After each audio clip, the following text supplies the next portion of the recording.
ओ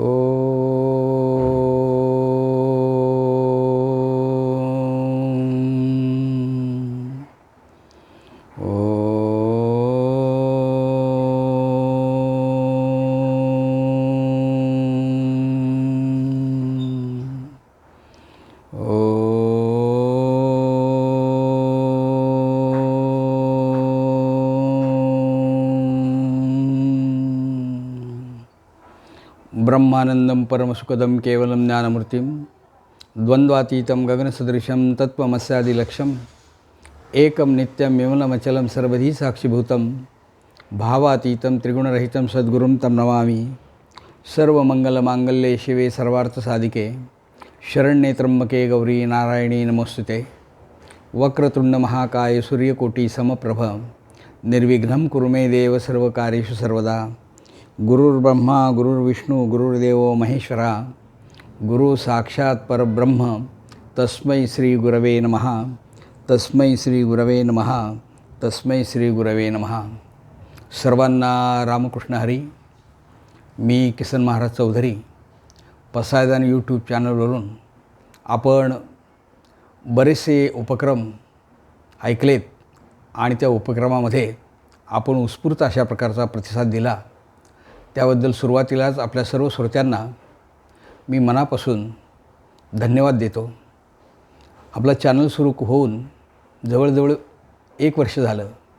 22 तारखेला 1 वर्ष पूर्ण होतं आहे, परंतु संपूर्ण वर्षभरामध्ये आपण दिलेला उदंड प्रतिसाद अनेक प्रसंगी प्रेरणा देऊन जातो। सुरुवातीला आपण ज्ञानेश्वरीतील योगचिंतन, त्यानंतर नवनाथांच्या कथा, चला पंढरीला जाऊ, गणेश उत्सव सुरू झाल्यानंतर त्या निमित्तानं आपण गणेश पुराण जवळजवळ 26 भाग श्रवण केले। परंतु नवरात्र उत्सव सुरू झाल्यामुळं नवरात्रात 9 देवींच्या वेगवेगळ्या कथा आणि दसऱ्याचं महत्त्व किंवा विजयादशमीचं महत्त्व आपण श्रवण केलं। आणि आपल्याला सुरुवातीला सांगितल्याप्रमाणे नवरात्र उत्सव संपन्न झाला की आपण पुन्हा गणेश पुराण सुरू करणार आहोत।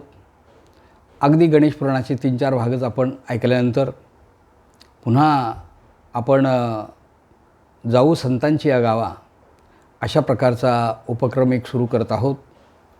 तो उपक्रमसुद्धा आपण मनपूर्वक ऐकावा अशा प्रकारची प्रार्थना करतो आणि मूळ विषयाकडे जातो। गणेश पुराणाचे आपण जवळजवळ 26 भाग श्रवण केले। ब्रह्मदेवाने व्यास महर्षींना गणेश पुराण सांगितलं, व्यास महर्षींनी सूतपुत्रांना सांगितलं आणि त्या निमिषारण्यात शौनकादी ऋषी त्या ठिकाणी श्रवण करण्यात येत असत। पुराणातील कथा मोठ्या आवडीने ते श्रवण करत असत। सूतपुत्र कथा सांगतायत आणि सर्व ऋषीमुनी त्या कथा ऐकतायत। आज जी आपण कथा पाहणार आहोत ती जमदग्नी ऋषींची कथा पाहणार आहोत। जमदग्नी ऋषी हे महान तपस्वी होते। रेणुकेसारखी पतिव्रता पत्नी त्यांना लाभलेली होती। त्यांनी 5 गोष्टींवर विजय मिळवला होता, परंतु 6व्या गोष्टीवर मात्र त्यांना विजय मिळवता आला नाही। मानवी जीवनामध्ये काम, क्रोध, लोभ, मोह, माया आणि मत्सर अशा प्रकारचे 6 आपले शत्रू आहेत। या शत्रूंपैकी क्रोध हा महत्त्वाचा शत्रू आहे। या 6 शत्रूवर जमदग्नींनी विजय मिळवलेला होता, परंतु क्रोधावर मात्र त्यांना विजय मिळवता आला नाही। असो, एकदा सहस्रार्जुन आपल्या सैन्यांना घेऊन फिरत फिरत हे जमदग्नी ऋषीच्या आश्रमात आलेले आहेत। ऋषींना खूप आनंद झाला की एवढा मोठा राजा आपल्या आश्रमात आला आहे आणि राजाने ऋषींना नमस्कार केला।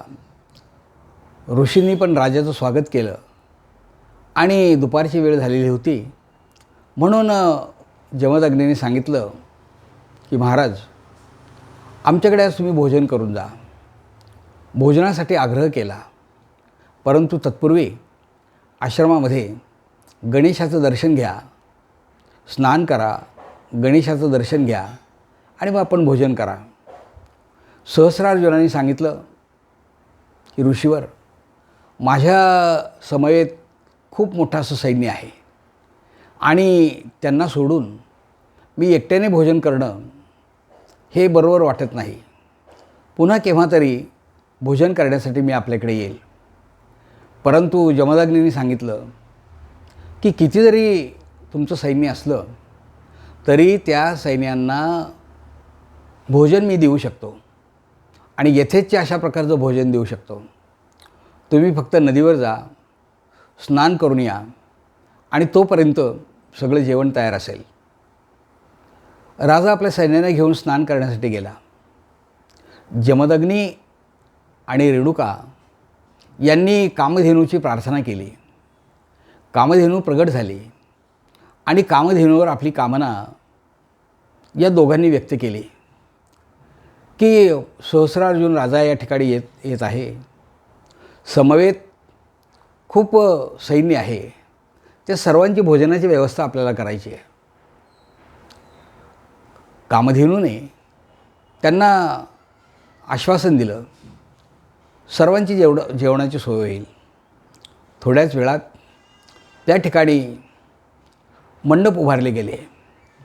मंडपांना फुलांच्या माळा लावल्या गेल्या. मंडप अगदी व्यवस्थित सजवलेला आहे. सुवर्णाची भांडी त्या ठिकाणी आणली गेली आणि सर्व सैन्यांसाठी मिष्टान्न भोजन तयार झालं. कारण कामधेनू ही अशी एक गाय आहे की आपल्या मनातल्या कामना, आपल्या मनातल्या इच्छा ती पूर्ण करू शकते. आणि जमदग्नींच्याजवळ ती कामधेनू होती. कामधेनूने सगळी व्यवस्था केलेली आहे आणि काही वेळातच राजा आणि सर्व सैन्य हे त्या ठिकाणी उपस्थित झालेले आहेत. भोजनाची सोय झालेली होती. सर्वांनी यथेच्छ अशा प्रकारचं भोजन घेतलं. पाहिजे त्या प्रकारचे मिष्टान्न त्यांना खायला मिळालं आणि राजा आता अगदी तृप्त झाला आणि त्याने जमदग्नी ऋषींचे आभार मानले. परंतु राजाने प्रश्न विचारला की मुनिवर, जेव्हा मी या ठिकाणी आलो त्यावेळेला इथे मंडप नव्हता, या ठिकाणी फुलांच्या माळा नव्हत्या, कुठल्याही प्रकारचं सुशोभन केलेलं नव्हतं आणि एवढ्या लोकांची आणि सैन्यांची ही भोजनाची व्यवस्था अगदी अल्पावधी तुम्ही केली, हे कसं शक्य झालं? तेव्हा जमदग्नीने सांगितलं की माझ्याजवळ कामधेनू नावाची गाय आहे. त्या गायीला प्रार्थना केल्यानंतर गाय सर्व प्रकारच्या कामना पूर्ण करते. राजाच्या मनामध्ये लगेच विकल्प निर्माण झाला. हे ऋषी आणि या ठिकाणी अरण्यामध्ये राहतात, कशासाठी यांना गाय हवी आहे?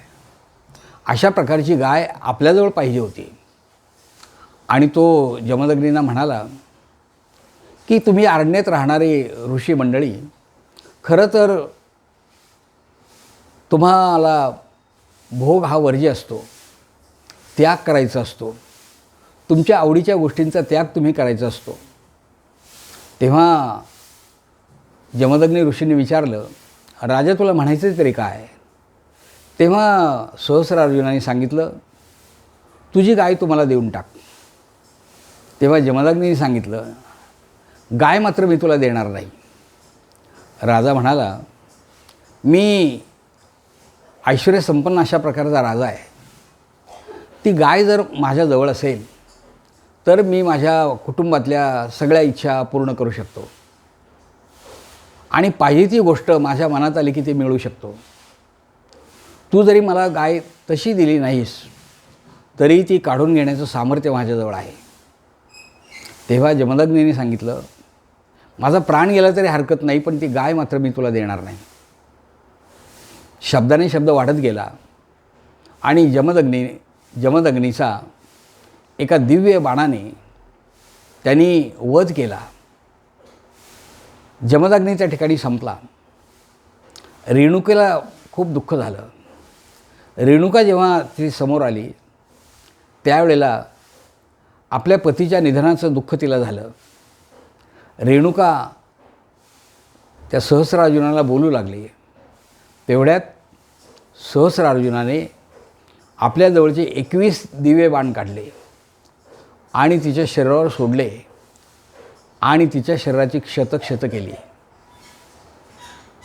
रेणुका संपली आहे, परंतु त्याच वेळेला तिने आपल्या मुलाची आठवण केली. परशुराम त्याचं नाव. आपल्या वडिलांकडून सगळ्या प्रकारच्या विद्या त्यांनी संपादन केलेल्या होत्या. धनुर्विद्येत तो अत्यंत प्रवीण होता. आपल्या वडिलांच्या आणि आईच्या मृत्यूचा सूड घेण्यासाठी तो मात्र आता तयार होता. तो महादेवाकडे गेला. महादेवाला सांगितलं की मला अशा प्रकारची शक्ती द्या की त्या शक्तीमुळं मी त्या सहस्रार्जुनाचा वध करू शकेल. सहस्रार्जुनाला 1000 हात होते आणि गणेशाचं वरदान त्याला मिळालेलं होतं. त्यामुळे तो उन्मत्त झालेला होता. त्याला मारणं हे अत्यंत अवघड होतं. परंतु परशुरामाने जेव्हा महादेवाची स्तुती केली, महादेव प्रसन्न झाले आणि सांगितलं की तू जर गणेशाची पूजा केलीस, गणेशाचं व्रत केलंस तर तुला हे सगळं प्राप्त होईल. षडाक्षरी मंत्र दिला आणि त्या मंत्राचा जप परशुरामाने अनेक दिवस केला. गणेशाने आपल्याजवळचं परशु हे जे हत्यार आहे ते हत्यार परशुरामाला दिलं आणि परशु हे हत्यार दिलं म्हणून त्यांना परशुराम असं म्हणतात.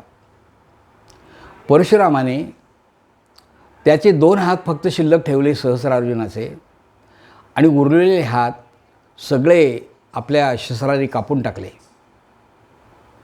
आणि सगळ्या सैन्याचा त्यांनी निपात केला. 21 वेळा त्यांनी पृथ्वी निक्षत्रिय केले आणि सगळ्या शेवटी सर्व पृथ्वी ही ब्राह्मणांना दान करून टाकली. पुढे परशुरामाने अनेक गोरगरिबांना अन्नदान केलं, वस्त्रदान केलं, द्रव्यदान केलं आणि जेणेकरून प्रजा सुखी होईल अशा प्रकारचा विचार परशुरामाने केला आणि या पृथ्वीवर पुन्हा एकदा सर्व पृथ्वी निक्षत्रिय करून ब्राह्मणांना पृथ्वीचं दान दिलं. परशुराम हे भगवान विष्णूंचे अवतार होते. भगवान विष्णूंचे जे 10 अवतार आहेत त्यामधला हा एक अवतार मत्स्य, कच्छ, वराह, नृसिंह, वामन, परशुराम, राम आणि कृष्ण, बौद्ध आणि कलंकी असे 10 अवतार आहेत. त्याच्यातला परशुराम हा एक अवतार आहे आणि परशुरामाने आपल्या सामर्थ्यानं सहस्रार्जुनासारखा राक्षसी वृत्तीचा राजा संपून टाकला की ज्याची दहशत देवादिकांनासुद्धा होती. एकंदरीत हा एक कथाभाग ज्या वेळेला आपण श्रवण करतो त्यावेळेला एक गोष्ट आपल्या लक्षात येते की या लोकांना संपवण्यासाठी, आसुरी प्रवृत्ती किंवा खल प्रवृत्ती संपवण्यासाठी किती प्रयत्न करावे लागतात, किती प्रयत्न करावे लागतात. परशुरामाने आपल्या आईला ज्या ठिकाणी बोलावलं त्या ठिकाणी रेणुका माता, आजही आपल्याला रेणुका मातेचं मंदिर दिसतं आणि आदिशक्तीचं जागर ज्या वेळेला आपण श्रवण केला त्यावेळेला जी 3.5 शक्तिपीठं आहेत त्याच्यातलं रेणुका माता एक शक्तिपीठ म्हणून समजलं जातं. आजही नवरात्राच्या वेळेला फार मोठा उत्सव त्या ठिकाणी संपन्न होतो आणि सर्व लोक भक्तीचा आनंद त्या ठिकाणी घेतात. असो, आता आपण याच ठिकाणी थांबूया आणि पुढचा भाग आपण पुढच्या याच्यामध्ये श्रवण करूया. सर्वांना रामकृष्ण हरी, रामकृष्ण हरी, रामकृष्ण हरी.